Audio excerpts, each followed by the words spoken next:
3 billion people. Okay, that's what Cardano founder Charles Hoskinson is going for. That's what we're going to talk about in this video. We're going to look at Cardano on the charts. I'll give you guys my thoughts. We'll give you a quick video rundown where we update you with what Cardano's recent founder statements have been and why one event will cause a huge inflow of 3 billion people into crypto. And then that will be a very, very bullish discussion. But until then, let's get into the news today. For those of you that are new here, hit that like button, hit that subscribe button, join us here on the channel, and let's get right into it. And let's take a dive into the crypto bubbles, talk to you guys exactly what's going on in the markets. Cardano is actually up 1.5%. The rest of the market is down, trading at 68.49, kind of withstanding some of the storms that we have seen, right? The tariff talks are at a high level. We have a lot of volatility within crypto, within kind of what's happening at the top of government. A lot of market manipulation too, as well. I do look for. Okay. So let's get into this discussion. I want to share with you guys kind of what Hoskinson is talking about. Like I said, guys, Cardano's having a outlier performance of the day, 1.5%. Essentially flat, but more so shaded to the red for the overall market, as I think a lot of traders and the pulse of the market is kind of set there with what's going to happen. It's Liberation Day. It's where crypto and Trump and the tariffs all kind of collide and converge on one major discussion. So let's get kind of into what we have going on and what needs to happen. Okay, so this is kind of where Hoskinson expressing his belief that adoption is relying on major regulations in the United States, and the adoption of those regulation will enable mass adoption by major tech companies. Okay, talking about once the stablecoin and market structure bills are approved, leading firms such as Apple, Microsoft, Google, and Facebook will include crypto wallets on their platforms, potentially reaching a combined user base of 3 billion people. Okay, so that's kind of where it is. That is the major hurdle. I think that I can kind of agree with that and just and get down with it. I think that, excuse me, you talk about it kind of overall. We have all the bullish narratives, all the bullish headlines, right?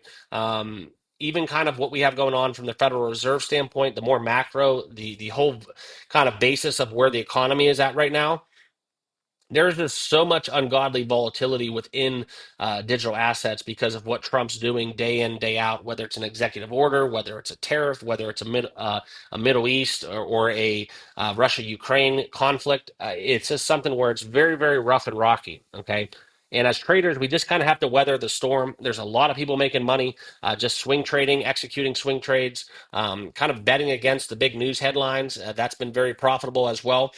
But right now, as we get back into Hoskinson's comments, I kind of agree with them because I think that we have all this set in place, but in all actuality, what is actually being done?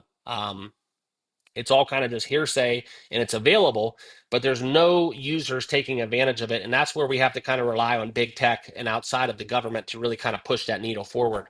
Okay, so on that subject, this is kind of where we talk about it. Okay, the two major bills right now, the stablecoin bill that will be in 1 to 3 months, and the second, a broader market structure bill is also being considered. We talked about some of the nothing burgers that we got, when we had the strategic crypto reserve. We've had the crypto summit in Washington, D.C., with all of the crypto heads basically in attendance, including Michael Saylor. But as these two bills continue to make their way through legislation, that's where he looks for Apple, Microsoft, Google's, the Facebooks of the world. Hey, we are crypto people now.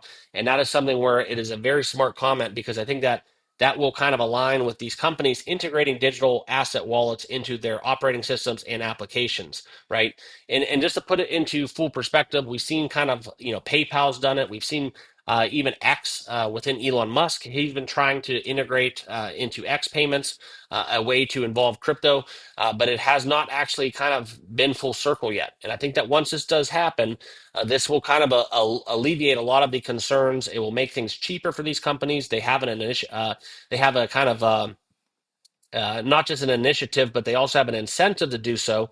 And that would be something very much enticing as they look to lower costs of payments, as well as making payments more effective within kind of what they bring to the table within their ecosystems. Okay. And this is kind of where you look into the comment he makes here. They will do this because they can now legally use and hold stablecoins. They don't like paying credit card transaction fees. Okay. Now, whether or not this creates a competition and then credit card processors they try to you know um fight back and lower their fees and so on and so forth. But I think this is something within financial service providers. It could really reshape the industry. Okay. And that's where I do agree with Hoskinson. You're going to have a lot of different products available, a lot more opportunities. And I think crypto does give you that vehicle to do so in a very efficient manner. Okay. So I think it's going to have a huge impact. And I think it's going to impact a lot of people who don't even hold crypto. There's going to be, like I said, 3 billion users, okay, according to Hoskinson.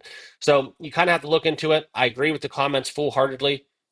If we do get these two bills to pass, I think that will allow for a lot of pro regulation and the forces at hand. I think we'll have the opportunity to really divulge and dabble into this 3 billion per person population that we will have available now for mass adoption to really take place. Okay, it doesn't really apply to Cardano specifically. But Cardano will be definitely one of the benefactors. And I think that seeing the head essentially, we know the governance model, we know kind of how Cardano is decentralized and what they're trying to do on that front. But Charles Hoskinson's opinions and his voice as it relates to Cardano does matter, whether or not he's technically the CEO or not of ADA. Okay, and that's kind of how I view it. So as we get these positive narratives that continue to keep stacking up, that's going to be a good thing for crypto. But right now, I think that we have everything in place. It's just nothing is really implemented and legislated into a way that actually matters right now at present day. So I wanted to give you guys this quick update. Appreciate you guys tuning in. For those of you that are not subscribed, make sure you hit that like button, hit that subscribe button. Still bullish on Cardano. I think it's just kind of where it needs to be, right? With all the volatility we have in the market, I think this is a very, very prime kind of spot.